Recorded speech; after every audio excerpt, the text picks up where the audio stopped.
Hi, it's Maria from Still Dreaming Homestead. We're going to continue reading in our book, The Long Winter by Laura Ingalls Wilder. We're on chapter 17, Merry Christmas. The blizzard stopped at last. After 3 days of ceaseless noise, the stillness rang in Laura's ears. Pa hurried to get a load of hay, and when he got back, he put David in the stable. The sun was still glittering on the snow, and there was no cloud in the northwest, and Laura wondered why he stopped hauling hay.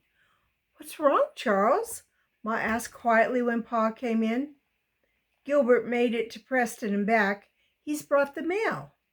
It was as if Christmas had happened unexpectedly. Ma hoped for the church paper. Laura and Mary and Carrie hoped that Reverend Alden had sent them something to read. Sometimes he did. Grace was excited because they were excited. It was hard to wait for Pa to come back from the post office. He was gone for a long time, and Ma said it did no good to be impatient. Every man in town was at the post office, and Pa must wait his turn. When at last he came, his hands were full. Ma reached eagerly for the church papers, and Laura and Carrie both tried to take the bundle of Youth Companions. There were newspapers, too. "Hear, hear," Pa laughed. "Don't mob a fellow. And that's not the whole of it. Guess what I got?" "A letter? Oh, Pa, did you get a letter?" Laura cried. "Who's it from?" Ma asked. Now, you've got to remember, they didn't have any way to hear from their family back east. There was no newspapers then for sure. "You've got the advances, Carolyn," Pa replied, "and Laura and Carrie have got the Youth Companions. I got the Inter-Ocean and the Pioneer Press. Mary gets the letter." Mary's face shone. She felt the letter's size and thickness. A big, fat letter. "Please read it, Ma." The letter was from Reverend Alden. He was sorry that he'd been not able to come back and help organize the church last spring. This is crooked. There we go. But he had been sent farther north. He hoped to be with them when spring came again. The children of the Sunday school in Minnesota were sending a bundle of Youth Companions to the girls and would send another bundle next year.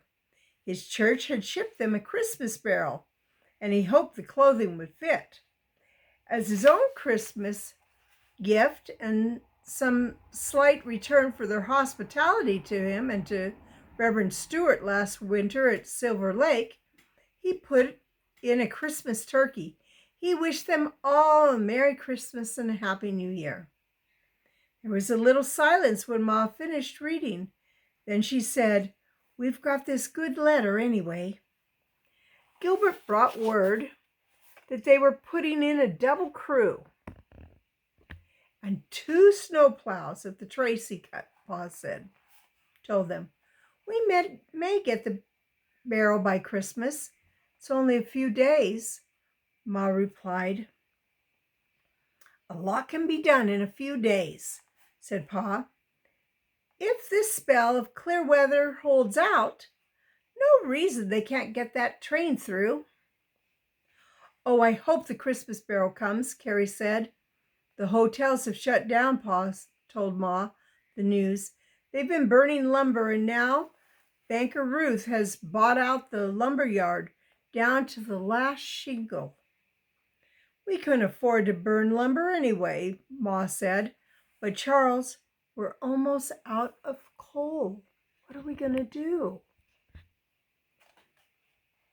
"We'll burn hay," Pa said cheerfully. "Hay?" Ma said, and Laura asked, "How can we burn hay, Pa?" She thought of how quickly the prairie fires swept through the dry grass. Fire licks through the light, thin stems and is gone before the frail ashes can even fall. How could a room be kept warm by a fire so quickly burning out? when the steady glow of hard coal could hardly keep the cold out. We will contrive, that means figure it out, Pa told her. We'll manage it. Needs must when the devil drives. Likely the train will get through in time, Ma said. Pa put on his cap again and asked Ma to make him dinner a little late.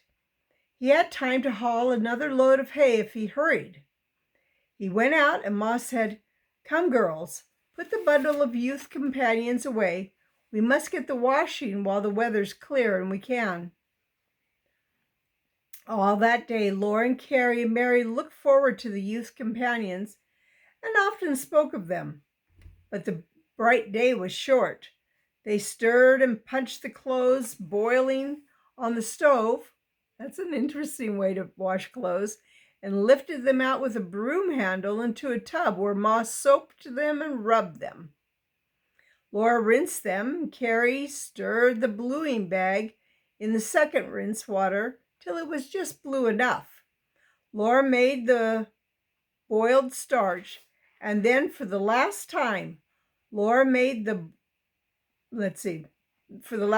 Ma went out into the cold to hang the freezing wash on the line.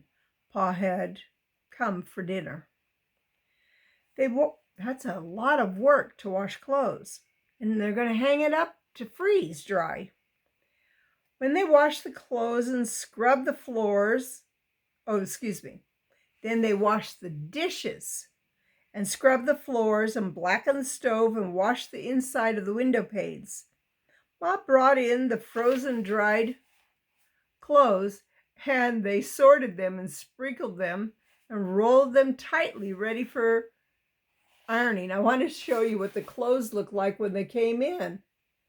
Stiff as a board. But they would defrost in the house. Twilight had come.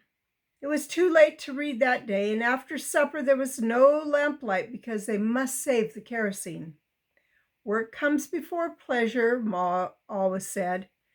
She smiled her gentle smile for Laura and Carrie and said, Now, girls, my girls have helped me do a good day's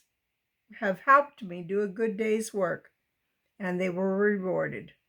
Tomorrow we will read a story, Carrie said happily. Tomorrow we have the ironing to do, Laura reminded her. Yes, and we should air the bedding and give the upstairs room a thorough cleaning in this good weather, said Ma.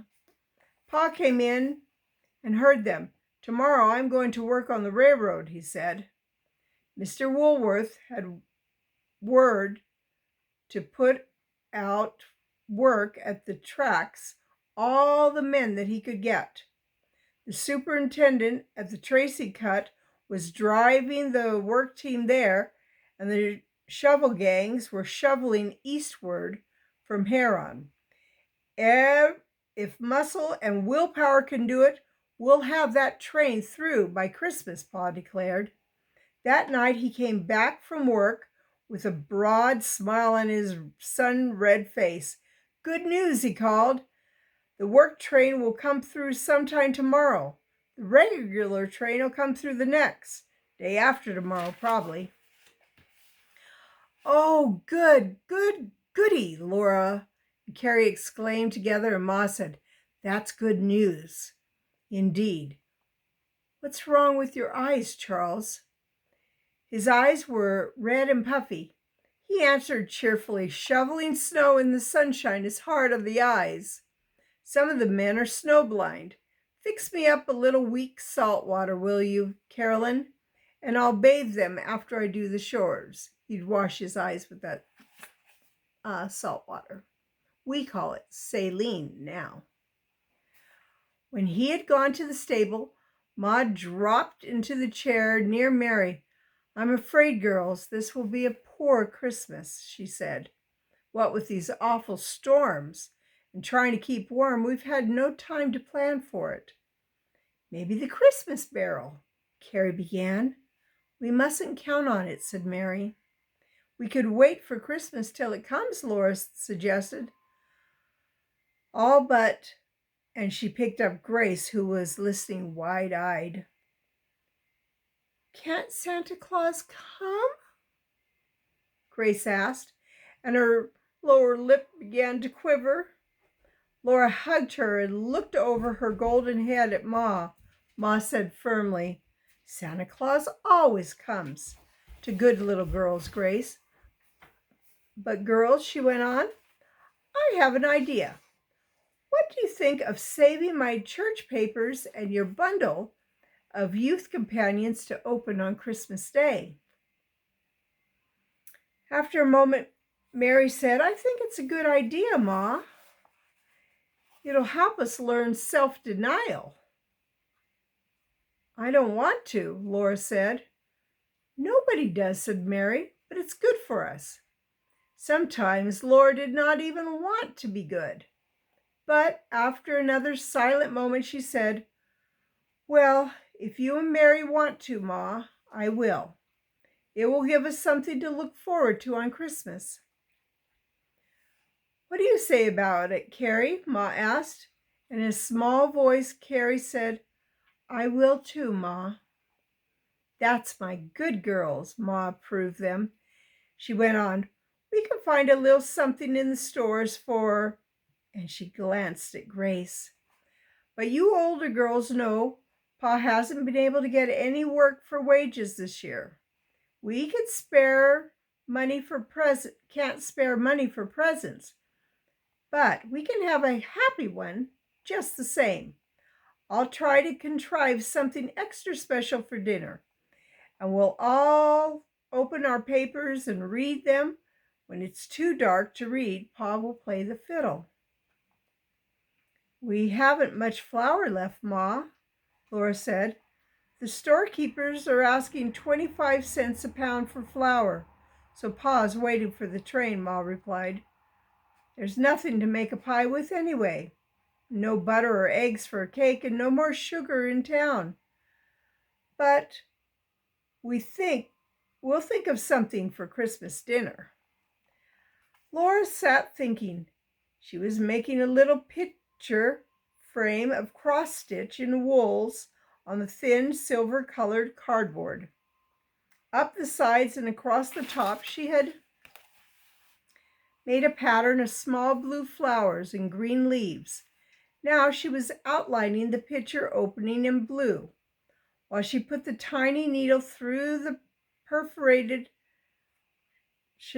in the cardboard and drew the fine colored wool carefully after it. She was thinking how wistfully Carrie had looked at the beautiful thing. She decided to give it to Carrie for Christmas. Someday, perhaps, she would make another for herself. How fortunate it was that she had finished knitting the lace for her petticoat. She would give that to Mary. And to Ma she would give the cardboard hair receiver that she had already embroidered to match the picture frame. Ma could hang it on the corner of her looking glass, and when she combed her hair, she would use the combing in it to use later in her hair switch that she was making. "But what can we do for Pa?" she asked. "I declare I don't know," Ma worried. "I can't think of a thing." "I've got some pennies," Carrie said. "There's my college money," Mary began, but Ma said, "No, Mary, we won't touch that." "I have 10 cents," Laura said thoughtfully. "How many pennies do you have, Carrie?" "I have 5, Carrie told her. "We'd need 25 cents to get Pa a pair of suspenders. Laura says he needs a new pair." "I have a dime," said Ma. "So that's settled, Laura. You and Carrie better go now and buy them as soon as Pa has gone to work for the morning.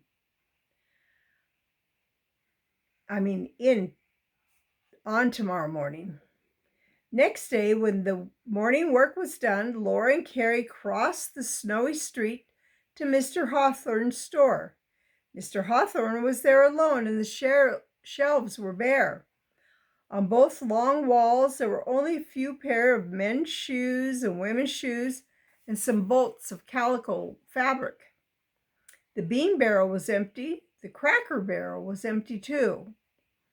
The little brine in the bottom of the pork barrel had no pork left in it. The long, flat codfish box had only a little salt scattered on its bottom. The dried apple box and the dried blackberry box, they were empty too. I'm sold out of groceries till the train comes, Mr. Hawthorne said. I was expecting a bill of groceries when the train stopped. Some pretty handkerchiefs, combs, and hair pieces, and 2 pairs of suspenders were in the showcase. Laura and Carrie looked at the suspenders. They were plain, dull gray. What shall I do for you? Mr. Hawthorne asked. Laura did not like to say no, but she looked up at Carrie and saw Carrie hope that she would. No, thank you, Mr. Hawthorne, Laura said. We will not take them now. Out in the glittering cold again, she said to Carrie, let's go to Lofus's store and see if we can find prettier ones. They bent their heads against the strong, cold wind and struggled along the icy path on the store porches till they reached the other dry goods and groceries. That store was bare and echoing too.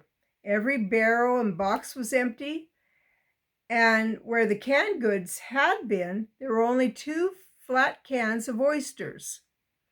I'm expecting a stock of groceries when the train comes tomorrow, Mr. Lofus told them. It won't get here any too soon either.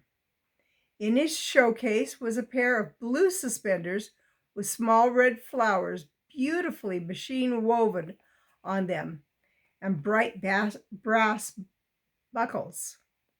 Brass is kind of a goldish color. Laura had never seen such pretty suspenders. They were just right for Pa. How much are they? She asked, almost sure that they would cost too much, but the price was 25 cents. Laura gave Mr. Lofus her own 2 5-cent pieces, Carrie's 5 pennies, and Ma's thin silver 10-cent piece. She took the slim package, and the wind blew her and Carrie breathlessly home. At bedtime that night, no one spoke of hanging up stockings. Grace was too young to know about hanging up stockings on Christmas Eve, and no one else expected a present. But they had never been so eager for Christmas Day because the tracks were clear now and the train would come tomorrow. Laura's first thought in the morning was, the train is coming today. The window was not frosted, the skies were clear, the snowy prairie was turning rosy in the sunshine. The train would surely come, and joyfully Laura thought about her Christmas presents and her Christmas surprises. She slid out of bed without waking Mary and quickly pulled her dress on in the cold. She opened the box where she kept her own things. She took out the roll of knitted lace, already wrapped carefully in tissue paper. Then she found the prettiest card she had ever been given in Sunday school, and she took the little embroidered picture frame and the cardboard hair receiver. With these in her hands, she hurriedly tiptoed downstairs. Ma looked up in surprise. The table was set, and Ma was putting on each plate a little package wrapped in red and white striped paper. Merry Christmas, Ma, Laura whispered. Oh, what are they? Christmas presents, Ma whispered. Whatever have you got there? Laura only smiled. She put her packages at Ma's and Mary's. Then she slipped the Sunday school card into the embroidered frame. For Carrie, she whispered, and she and Ma looked at it. It was beautiful. Then Ma found a piece of tissue paper to wrap it in. Carrie, Grace, and Mary were already clambering down the stairs calling, Merry Christmas! Merry Christmas! Ooh! Carrie squealed. I thought we were waiting for Christmas till the Christmas barrel came on the train. Ooh, look, look. What is it? Mary asked. There are presents at every plate on the table, Carrie told her. No, no, Grace mustn't touch, Ma said. We will all wait for Pa. So Grace ran around the table looking but not touching. Pa came with the milk and Ma strained it. Then Pa stepped into the lean-to and came back grinning broadly. He handed Ma 2 cans of oysters from Lofus's store. Charles, Ma said, make an Easter soup for Christmas dinner, Carolyn, Pa told her. I got some milk from Ellen, not much, but it's the last. She's good as dry now, but you can make do with this. I'll thin it out with water, said Ma. We'll have oyster soup for Christmas dinner. When Pa saw the table, Laura and Carrie laughed aloud, shouting, Merry Christmas, Pa. And Laura told him, Pa's surprised. She told Mary, Hurrah for Santa Claus, Pa sang out. The old fellow made it, even if the trains didn't. They all sat down in their places, and Ma gently held back Grace's hands. Pa opens his first, Grace, she said. Pa picked up his package. Now, what can this be, and who gave it to me? He untied the string, unfolded the paper, and held up the new red-flowered suspenders. Whew, he replied.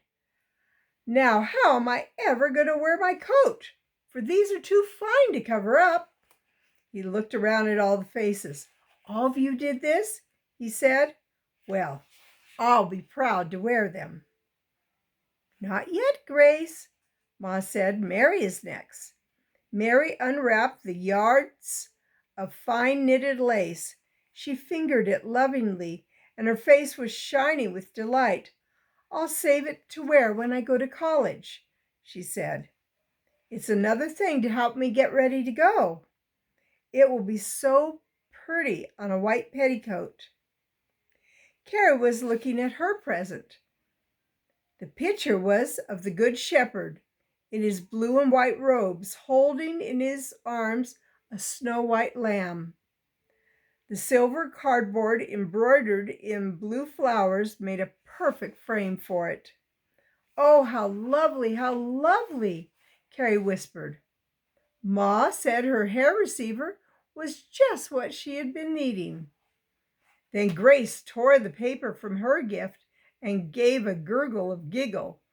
2 little flat men stood on a platform between 2 red posts.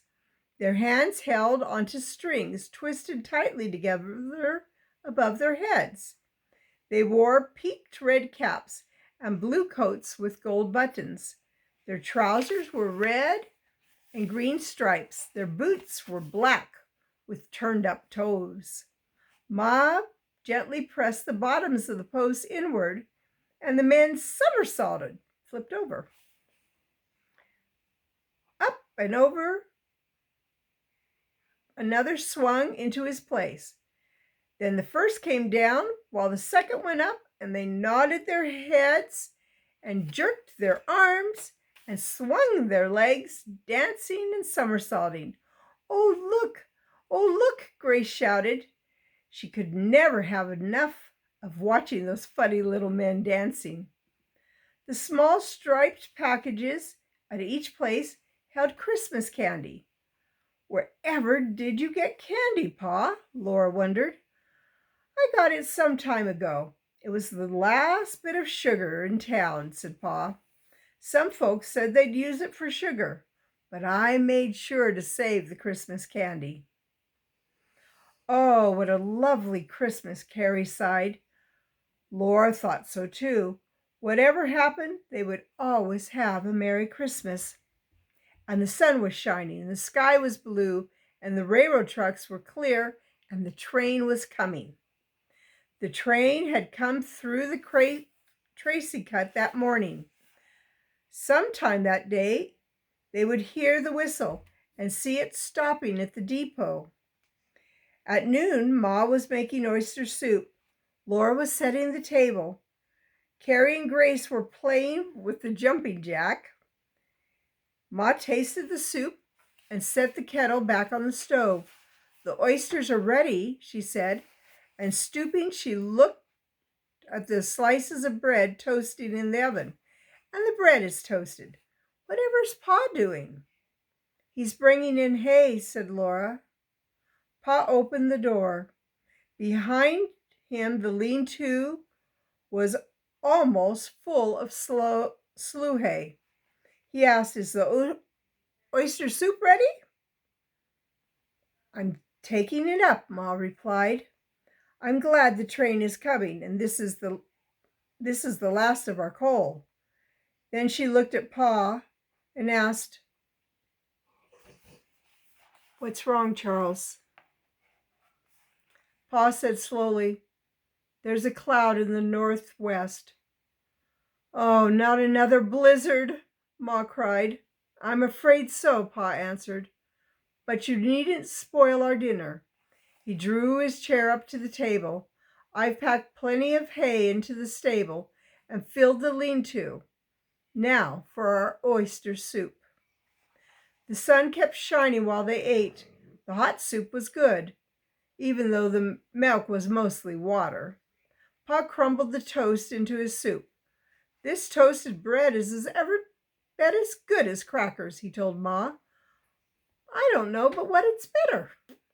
Laura enjoyed the good soup, but she could not stop thinking of that dark cloud coming up. She could not stop listening for the wind that she knew that would come soon. It came with a shriek. The windows rattled and the house shook. "She must be a daisy," Pa said. He went to the window, but could not see out. Snow came on that wind from the sky. Snow rose from the hard drifts as the wind cut them away. It all met in the whirling air and maddening swirled. The sky, the sunshine, the town, they were all gone now, lost in the blinding dance of snow. The house was all alone again. Laura thought, "The train can't come now." "Come, girls," Ma said. "We'll get these dishes out of the way, then we'll open our papers and have a cozy afternoon." "Is there enough coal, Ma?" Laura asked. Pa looked at the fire. "It will last till supper time," he said. "Then we'll burn hay." Frost was freezing up the window panes, and the room was cold near the walls. Near the stove, the light was too dim for reading. When the dishes were washed and put away, Ma set the lamp on the red checkered tablecloth and lighted it. There was only a little kerosene in the bowl where the wick coiled, but it gave a warm, cheery light.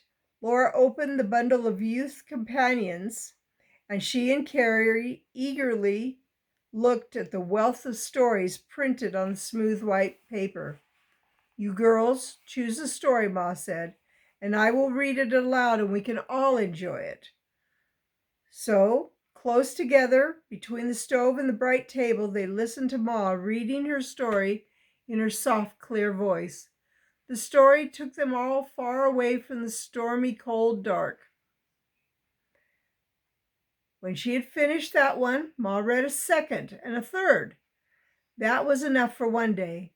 They must save some for another time. "Aren't you glad we saved these wonderful stories for Christmas Day?" Mary sighed happily. And they were. The whole afternoon had gone so quickly. Already it was chore time. When Pa came back from the table, he stayed some time in the lean-to and came at last with his arms full of sticks. "Here's your breakfast fuel, Carolyn," he said. laying his armload down by the stove. "Good hard sticks of hay. I guess they'll burn all right." "Sticks of hay?" Laura exclaimed. "That's right, Laura." Pa spread his hands in the warmth of the stove. "I'm glad that hay's in the lean-to. I couldn't carry it through the wind that's blowing now, unless I brought it in one blade at a time between my teeth." The hay was in sticks. Pa had somehow twisted and knotted it tightly until each stick was almost as hard as a stick of wood. "Sticks of hay," Ma laughed. "What won't you think of next? Trust you, Charles, to find a way." "You're good at that yourself," Pa smiled at her. For supper there was hot boiled potatoes and a slice of bread apiece with salt. That was the last baking of bread, but there were still beans in the sack and a few turnips.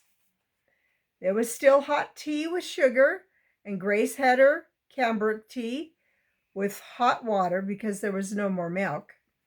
While they were eating, the lamp began to flicker.